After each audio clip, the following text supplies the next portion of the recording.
Janvier 2024. Un appartement de la rue Tikhoukhanskaya à Pargolovo, à la périphérie nord de Pétersbourg. Varvara Jerebtsova, 23 ans, couchait sa plus jeune de 9 mois avec un oreiller. Elle l'a placé sur le dos sur le canapé, a pressé l'oreiller contre son visage et l'a maintenu. Et personne ce soir-là ne savait que ce simple coucher se terminerait ainsi. Mais reprenons dans l'ordre. À ce moment-là, Jerebtsova a 2 jeunes enfants. Un fils d'1 an et demi et la plus jeune, âgée de seulement 9 mois. Moins d'1 an de différence. Un grand immeuble en panneaux. Le Pétersbourg de janvier par la fenêtre. La nuit tombe déjà vers 16 à 18 heures, une nuit noire. Et ce soir-là, elle les couche tous les 2. Le fils s'endort tout de suite, rapidement et profondément, comme cela arrive à son âge. Mais la plus jeune ne s'endort pas. Elle est capricieuse, elle pleure. À 9 mois, c'est l'âge où les dents poussent. Le sommeil est fragmenté, les pleurs peuvent durer 1 heure ou 2 jusqu'à l'aube. Combien de temps exactement cela a duré, en réalité on ne le sait pas, mais à un moment donné, Jerebtsova a pris un oreiller. Selon la version de l'enquête, elle a placé la plus jeune sur le dos sur le canapé, a pressé l'oreiller et l'a maintenue jusqu'à ce qu'elle cesse de bouger. Comme l'expertise le déterminera plus tard, il s'agissait d'une asphyxie mécanique, une obstruction des voies respiratoires par un objet mou, une formulation sans équivoque confirmée au tribunal. Et puis, dans ce même appartement de la rue Tikhoukhanskaya, le même soir, les mêmes lampadaires derrière la fenêtre. Rien n'a changé autour, sauf que sur le canapé se trouvait ce qui, 1 minute plus tôt, respirait encore. Et à côté dormait le garçon d'1 an et demi, seul. Jerebtsova a appelé un taxi et est partie. Elle a fermé la porte, est descendue, est montée dans la voiture et l'appartement de la rue Tikhoukhanskaya est resté verrouillé. Janvier, un grand immeuble en panneaux, des températures négatives dehors. À l'intérieur, le fils d'1 an et demi, seul, sans nourriture, sans eau, sans un seul adulte à proximité. Sur le canapé, ce qui 1 heure plus tôt était sa petite sœur. Il a 1 an et 9 mois. À cet âge, le vocabulaire se limite à une dizaine de mots, et aucun d'eux n'est quote zéro quote. Il ne pouvait pas ouvrir la porte, ne pouvait pas atteindre le robinet, ne pouvait pas comprendre pourquoi sa sœur ne bougeait pas et pourquoi sa mère était absente. Il est simplement resté là où on l'avait laissé. 2 jours, 48 heures dans une nuit close, hivernale, pétersbourgeoise. Ce qui signifie que la majeure partie de ce temps s'est écoulée dans l'obscurité la plus totale. Et ce qu'il est important de comprendre ici, c'est qu'il ne s'agit pas d'un instant de folie, pas d'une impulsion suivie d'un retour à la réalité et d'un appel téléphonique désespéré. Chaque heure où Jerebtsova n'est pas revenue était une décision distincte. Ne pas revenir après 1 heure, après 6 heures, après une journée. Chacune de ces heures était un choix conscient, répété encore et encore. Et pendant ce temps, elle était chez des amis. Ce qu'elle faisait exactement, avec qui elle était et ce qu'elle a dit à ce sujet, nous y reviendrons. Mais une chose est déjà claire, elle savait ce qu'elle avait laissé, et elle n'est pas revenue. Plus tard, la porte finira par s'ouvrir, et ceux qui entreront verront ce qu'ils verront. Et à ce moment-là, Jerebtsova racontera déjà à ses connaissances une histoire complètement différente. Pendant que tout cela se passait dans l'appartement de la rue Tikhoukhanskaya, derrière une porte verrouillée, dans l'obscurité, avec un enfant d'1 an et demi seul sur le canapé, Jerebtsova était chez des amis. Et là, elle parlait calmement. On lui posait des questions sur les petits, et comment pourrait-il en être autrement, 2 si jeunes enfants, la question vient naturellement. Et Jerebtsova répondait que tout allait bien. Ils sont avec une amie, avec Anzelika. Anzelika s'en occupe, tout va bien, il n'y a pas de quoi s'inquiéter. Le nom était prononcé avec assurance, sans hésitation, sans trébucher.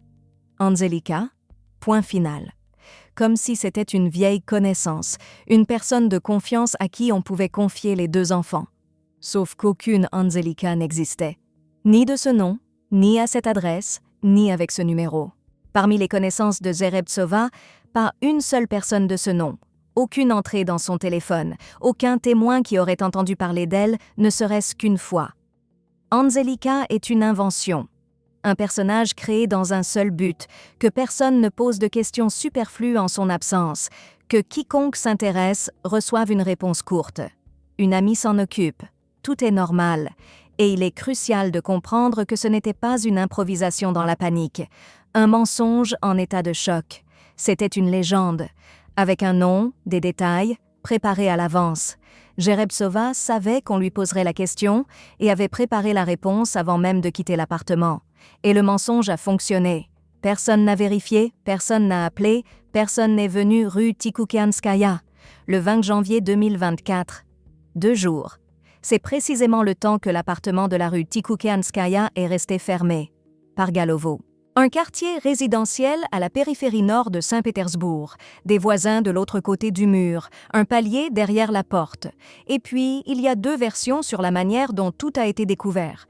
Selon l'une, des connaissances sont venues à l'appartement. C'était l'anniversaire de Jerebtsova et quelqu'un a décidé de passer pour lui souhaiter. La porte n'était pas verrouillée. Selon l'autre, Jerebtsova est revenue elle-même et a appelé la police. Laquelle de ces versions est la plus proche de la vérité, les documents de l'affaire ne le précisent pas. Mais dans les 2 cas, le moment est le même. La porte s'est ouverte. Quelqu'un est entré et a vu le canapé. Ce qui restait du membre de la famille de 9 mois avait une teinte violacée. C'est un signe caractéristique qui apparaît avec le temps. 2 jours suffisent pour que tout change, y compris la couleur, l'odeur. Un seul regard suffisait pour comprendre qu'il était impossible d'aider depuis longtemps. Depuis ce soir-là, lorsque Jerebtsova a fermé la porte derrière elle. Et voici ce que ceux qui sont entrés ont également vu. À côté, sur le même canapé, se trouvait un enfant d'1 an et demi, vivant. Il ne pouvait aller nulle part. À ce moment, la rue Tikhoukhanskaya a cessé d'être une simple adresse. Une brigade s'est rendue sur les lieux. La première chose que les enquêteurs ont faite a été de noter le nom, Angelika. Jerebtsova l'a prononcé calmement, sans hésitation. La police a enregistré la déclaration et a lancé une vérification. Vérifier dans les bases de données, trouver une adresse, établir un numéro de téléphone. Habituellement, cela prend quelques heures. Le nom est là, le lien est là, le reste n'est qu'une question de technique. Mais la technique a échoué. Il n'y avait aucune Angelika qui aurait pu croiser la route de Jerebtsova, ni dans les contacts, ni dans la correspondance, ni sur les réseaux sociaux. Les enquêteurs ont interrogé les connaissances, personne n'avait entendu ce nom. Ni les voisins, ni ceux chez qui elle avait passé 2 jours. Tous ceux qui ont raconté l'histoire de l'amie ne faisaient que répéter ce qu'ils avaient entendu d'elle. La source première était unique, Jerebtsova elle-même. Les enquêteurs ont élargi leurs recherches, ont vérifié les caméras près de l'immeuble de la rue Tikhoukhanskaya, aucune personne étrangère. L'appartement n'a été visité par personne pendant 2 jours, à l'exception de ceux qui ont forcé la porte le 20. Dès que la légende s'est effondrée, et elle s'est effondrée en quelques heures, l'attention s'est déplacée. S'il n'y a pas d'Angelika, cela signifie que les jeunes n'ont été confiés à personne. Seule Jerebtsova était dans l'appartement et la seule à qui il fallait demander ce qui s'était passé sur la rue Tikhoukhanskaya, c'était elle-même. L'interrogatoire a commencé le jour même. Elle a été emmenée au commissariat, assise en face de l'enquêteur. Procès verbal, caméra, procédure standard. On lui a exposé tout ce qui était déjà connu. Angelika n'existe pas, personne n'est entré dans l'appartement pendant 2 jours, les caméras l'ont enregistré. Et on lui a posé la question directe. Que s'est-il passé sur la rue Tikhoukhanskaya? Elle a parlé.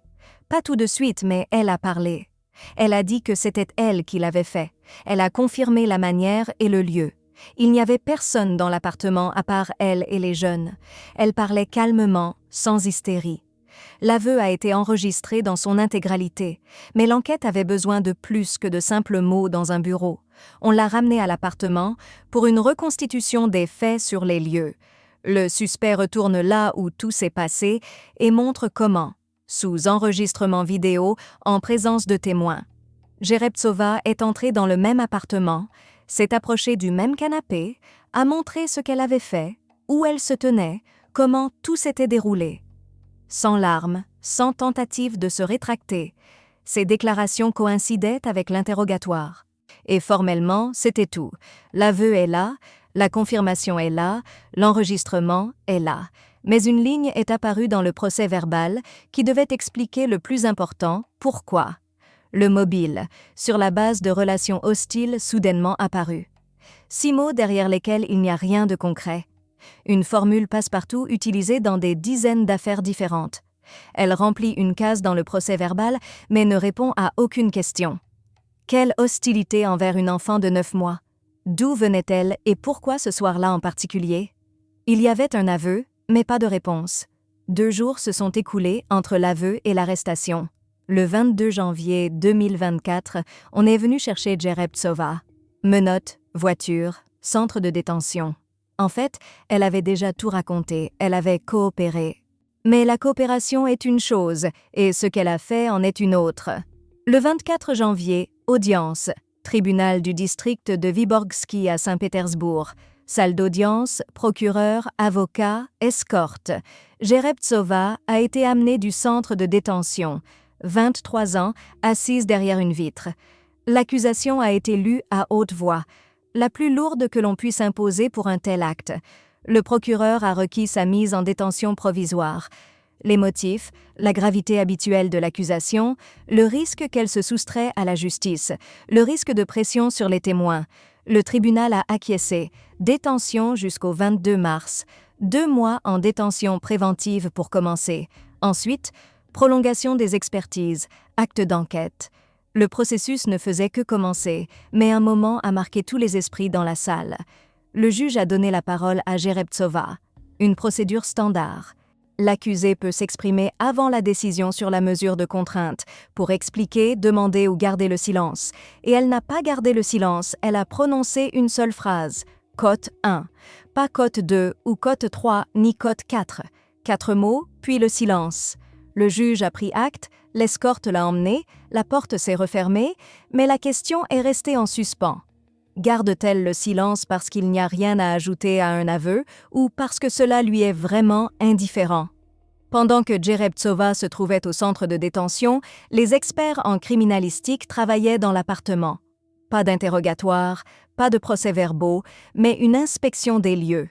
Et ce qu'ils ont consigné en disait plus sur la vie dans cet appartement que Jerebtsova elle-même lors de ses interrogatoires. La saleté. Et pas celle qui s'accumule en quelques jours, mais une saleté systémique, incrustée. Dans la cuisine, des restes de nourriture séchée, une pellicule de graisse, un évier qui n'avait pas servi depuis longtemps. Dans les pièces, des affaires éparpillées, de la poussière, un air vicié, des ordures qui n'avaient pas été sorties depuis des semaines, un sol qui n'avait pas été lavé depuis des mois. C'était un appartement où les mauvais jours se succédaient. Un chapitre à part, l'état de ceux qui vivaient ici. Les plus jeunes étaient négligés, pas dans le sens où leurs cheveux n'étaient pas coiffés, mais dans le sens où l'on ne s'occupait pas d'eux de manière systématique. Des vêtements sales, nourris irrégulièrement, n'importe comment. Cela fut confirmé plus tard par les voisins.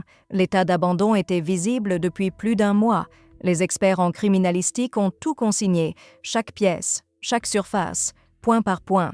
Ce n'est pas un détail secondaire, c'est une caractéristique de l'environnement dans lequel l'incident s'est produit. L'appartement donnait l'impression que l'adulte ici avait depuis longtemps cessé d'être un adulte.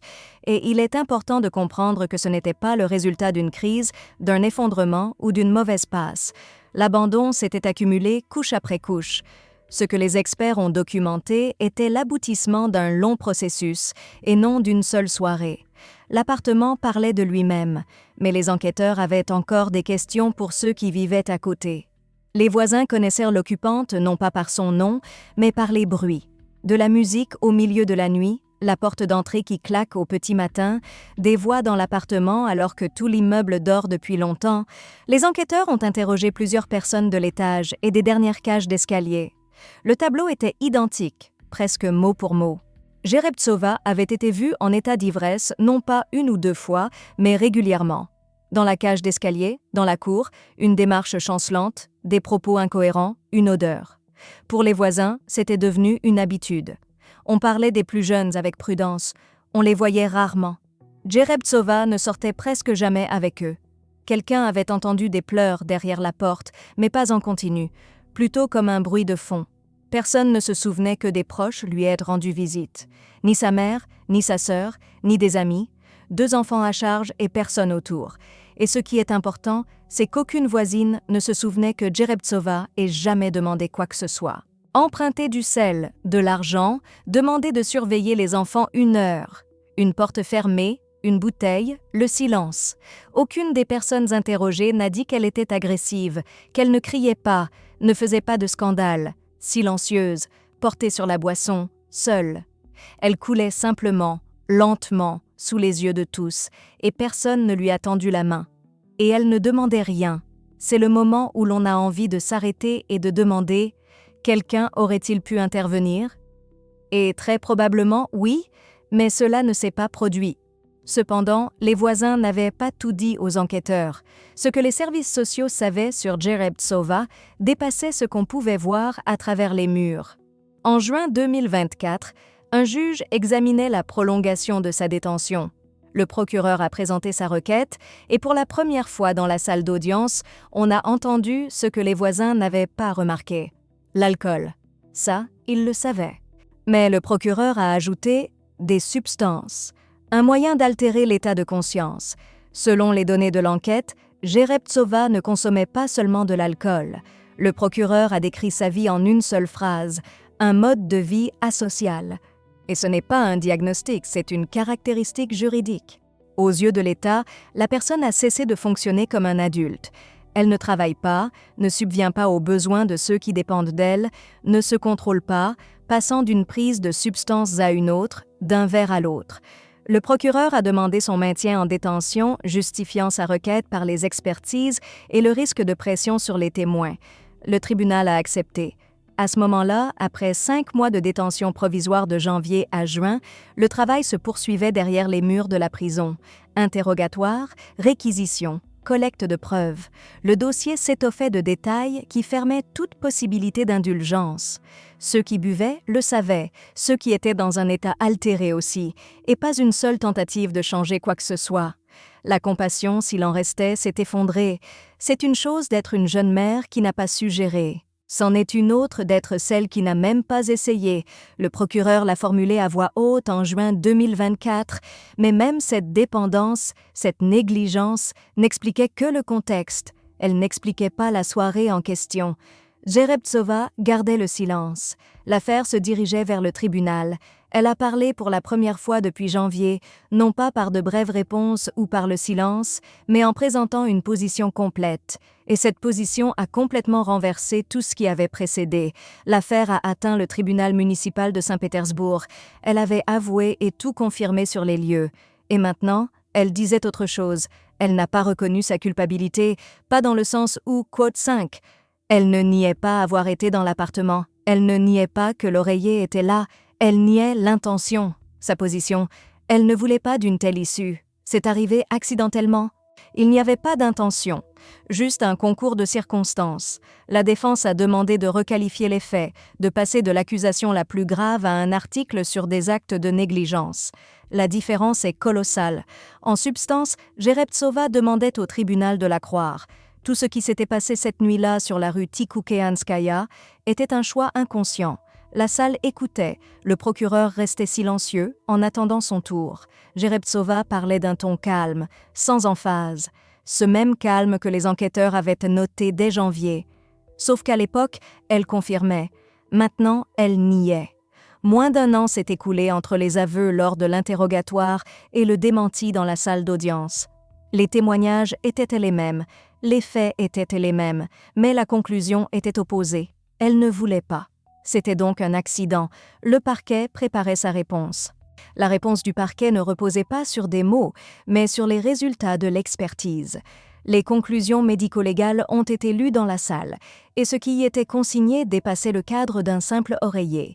L'asphyxie, l'obstruction des voies respiratoires avaient été établies dès janvier.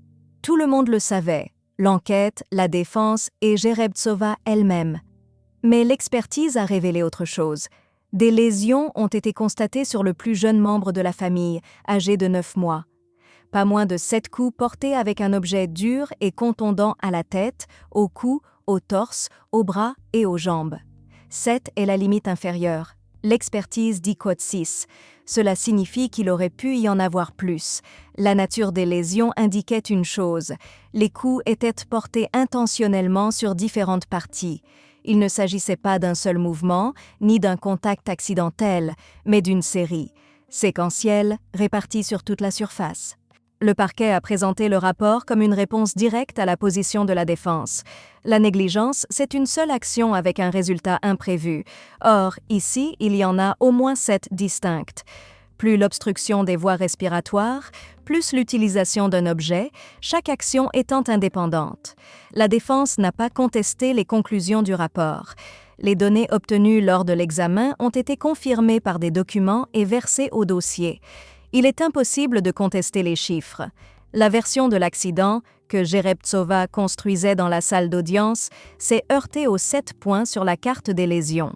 Le parquet posait toujours la même question. Si elle ne voulait pas, pourquoi frapper?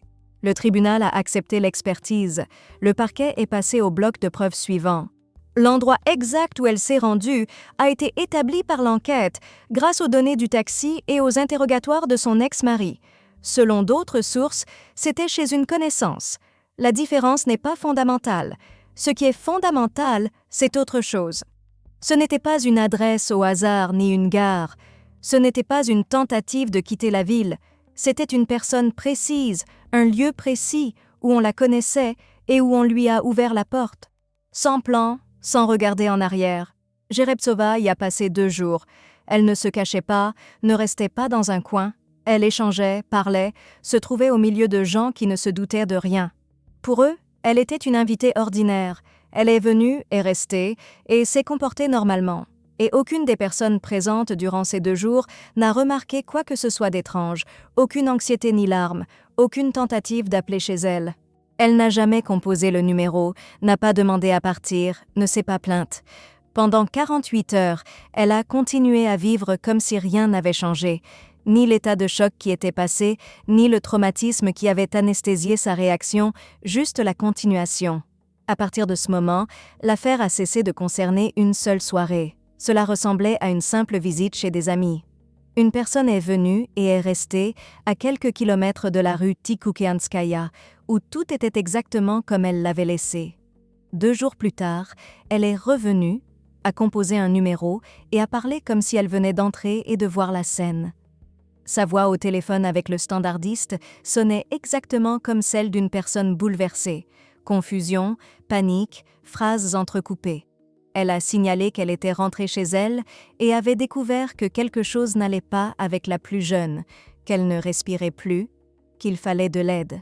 Le standardiste a enregistré l'appel, a envoyé une équipe et Jerebtsova a attendu.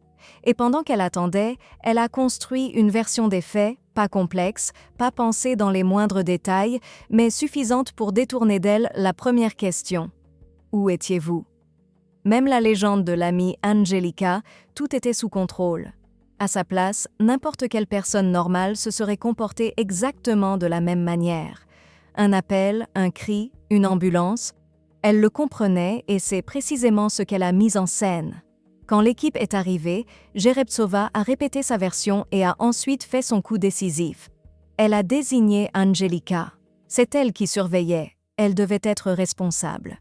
Elle a donné le nom d'une personne qui n'existait pas et l'a fait avec l'intonation d'une personne affectée. Les policiers ont pris sa déposition, inspecté l'appartement et consigné l'état des lieux. Formellement, une situation standard. L'enquête a commencé par la recherche de celle que Jerebtsova avait désignée. Et la voilà, debout sur le seuil, regardant travailler les gens qui étaient venus suite à son appel. Elle savait ce qu'ils cherchaient, elle savait ce qu'ils allaient trouver. Et elle savait qu'ils ne trouveraient jamais Angelika, parce qu'il n'y avait personne à chercher. Tout ce temps, il était question de la plus jeune, de l'oreiller, du mensonge, de ce qui a été trouvé sur le canapé. Mais dans ce même appartement, durant ces mêmes 2 jours, se trouvait une autre personne. C'était son fils. Là, dans le noir, dans le silence, dans l'odeur qui devenait de plus en plus dense à chaque heure. Il n'appelait pas à l'aide, car il ne savait pas que l'aide existait.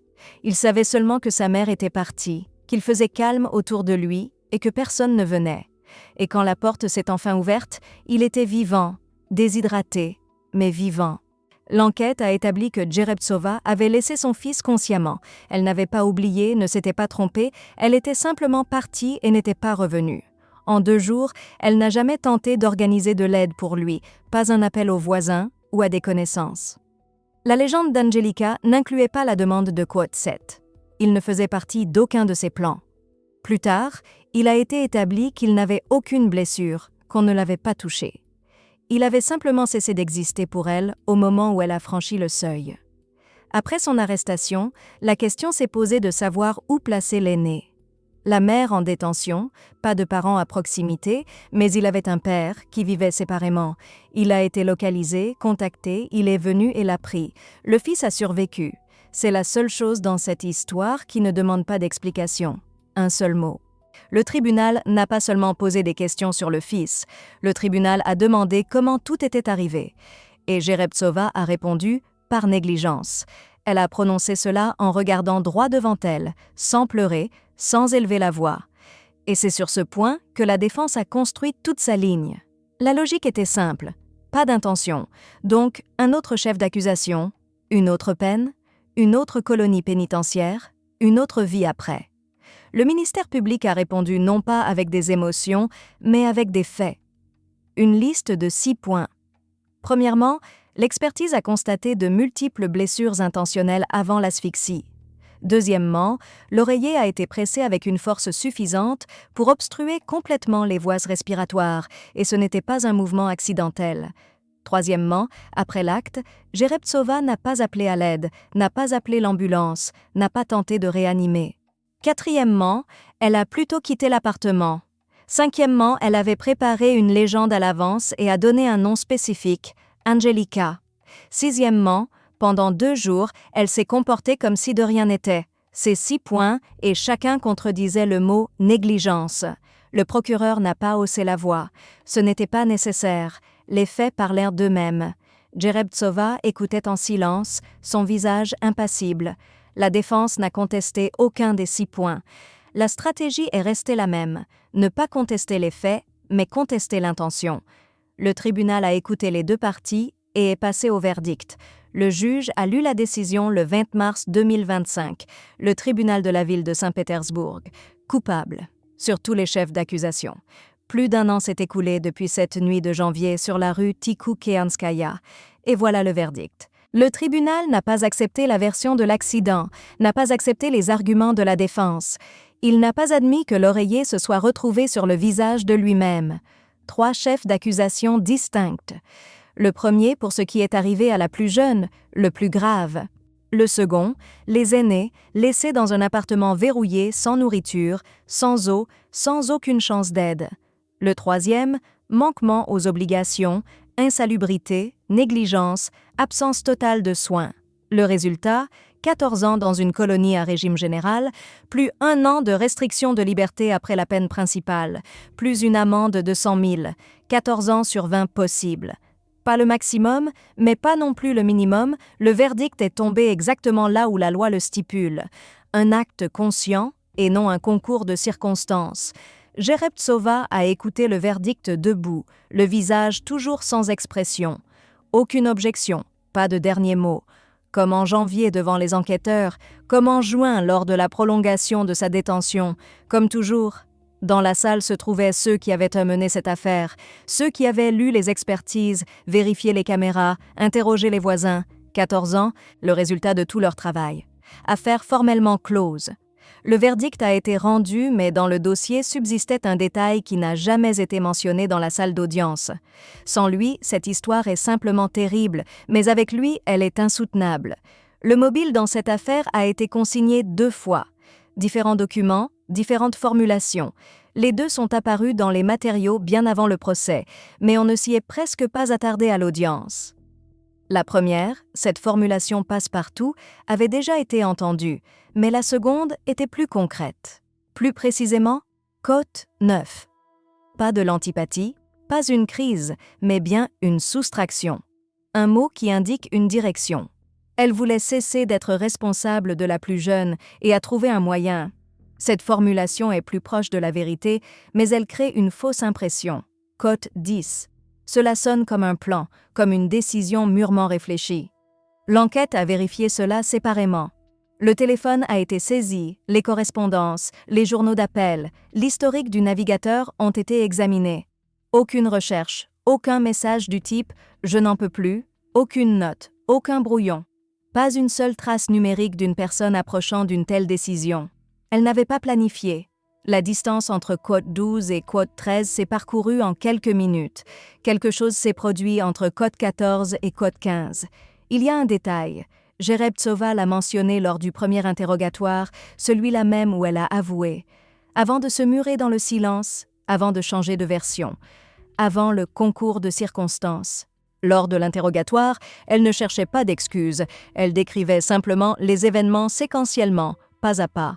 Et c'est précisément dans cette séquence que le mobile est apparu dans son intégralité. Le taxi attendait en bas, commandé à l'avance, avant même qu'elle ne commence à les coucher. Elle avait des projets pour la soirée, une personne précise, une adresse précise, tout était prêt. Il ne restait qu'une chose à faire, les coucher et partir. L'aîné s'est endormi rapidement, mais les pleurs ne cessaient pas. En bas, le chauffeur attendait, le compteur tournait, 1 minute, puis une autre. Le taxi attend, les pleurs ne s'arrêtent pas. Ses plans prenaient du retard. Le chauffeur avait probablement déjà composé son numéro pour savoir quand elle sortirait.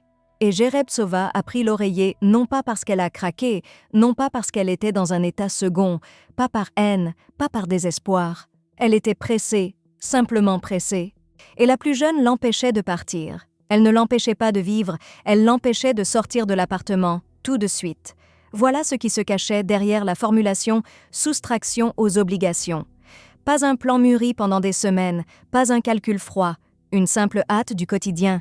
L'attente en bas, les pleurs sur le canapé. Tout le mobile tenait en 3 mots, côte 18. La plus jeune membre de la famille, âgée de 9 mois, l'empêchait de se rendre à son rendez-vous. La mère a trouvé un moyen, celui qui était à portée de main. Après cela, Jerebtsova a fermé la porte de l'appartement, est descendue et est montée dans la voiture.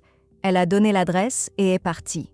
Tout ce qui s'est passé à l'étage, pour elle, tenait dans l'intervalle entre la commande du taxi et le moment de monter à bord. Elle n'a pas réfléchi longtemps et, plus probablement, n'a pas réfléchi du tout. Et maintenant, avec le recul, tout prend son sens. Anzelika n'était pas une couverture préméditée, mais l'improvisation d'une personne qui n'avait pas de plan, car l'acte lui-même n'était pas planifié. Pas un calcul, mais de l'irritation. L'oreiller, un point final à la phrase. La visite chez des connaissances n'était pas une fuite, c'était la continuation de la soirée pour laquelle tout s'est produit. Je n'ai rien à dire, au tribunal, ce n'est pas une stratégie juridique, c'est la vérité. Elle n'a vraiment rien à expliquer. Pour elle, c'était simple. Tout au long de la vidéo, le spectateur attendait une réponse au « pourquoi ». Une réponse terrible, peut-être, mais proportionnée. Un trouble mental, le désespoir, une crise, quelque chose qui aurait une logique. Mais la raison était un taxi, les plans pour la soirée, la précipitation, une simple hâte quotidienne. Jerebtsova ne détestait pas sa fille. Elle n'avait simplement rien, ni attachement, ni peur. La plus jeune était un objet qui dérangeait. Et l'oreiller, un objet qui se trouvait à proximité. 14 ans de colonie. Le plus grand est avec son père. La plus jeune avait 9 mois. Elle voulait s'endormir, mais sa mère était pressée. Chers spectateurs, cela fait plusieurs vidéos que nous observons une histoire où il y a beaucoup d'indifférence autour. S'il vous plaît, si vous remarquez un tel comportement chez quelqu'un, que ce soit vos voisins ou des parents que vous connaissez d'une manière ou d'une autre, veuillez contacter les autorités compétentes. Cette vidéo, mettez un « j'aime », abonnez-vous à notre chaîne, écrivez dans les commentaires ce que vous en pensez. À la prochaine.